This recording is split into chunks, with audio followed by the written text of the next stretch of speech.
நான் பேசிக்கா டெய்லருங்க sir. Files தொந்தரவெல்லாம் கூட இருந்தது. நெறைய நேரம் மெஷின்ல உட்கார்றதுனால, பசங்க டெலிவரிக்கு அப்புறம் அந்த ஹீட்டு அதெல்லாம் கூட இருந்தது. இப்ப அந்த மாரி எந்த பிரச்சனையும் இல்லைங்க சார். சுமலதா சகோதரி, பீரியட்ஸ் தொந்தரவெல்லாம் இருந்ததுங்க சார்.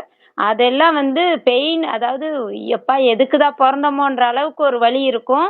அ அந்த அதோடயே பசங்கள பார்க்கணும், வீட்டு வேலைய பார்க்கணும். அதெல்லாம் ரொம்ப சிரமம் இருந்தது. ஓவர்ஃப்ளோ இருந்தது. அந்த பீரியட்ஸ் அதிகமா போற தொந்தரவுலயும் கூட டாக்டர்கிட்ட போனா ஒரு டேப்லெட் குடுப்பாங்க. லேடி டாக்டர தான் கன்சல்ட் பண்ணோம். ஒரு டேப்லெட் குடுப்பாங்க. அப்படியே ஸ்விட்ச் ஆஃப் மாரி நிற்கும். அந்த டேப்லெட் எடுக்கலன்னா பெயின் அதிகமா இருக்கும், ஃப்ளோ அதிகமா இருக்கும். ஸோ இந்த ப்ராப்ளம் எல்லாமே எனக்கு அ அழகா நிறுத்தி எப்படி இருக்கணுமோ அந்த அளவுக்கு எனக்கு குடுத்துருக்கு. பேக் பெயின் இருந்தது, தலைவலி இருந்தது. அது எல்லாமே ஸ்கின் ப்ராப்ளம் கூட எனக்கு லைட்டா ஒரு அந்த ஹீமோகுளோபின் கம்மிங்கிற டைம்ல இச்சிங் இருந்தது. அது எல்லாமே எனக்கு ரெக்கவர் ஆயிருக்குங்க சார். நான் கஸ்டமருக்கு குடுத்துருக்கேன். அவங்க கிட்ட இருந்து எனக்கு பெட்டரா ரிசல்ட் வந்திருக்கு.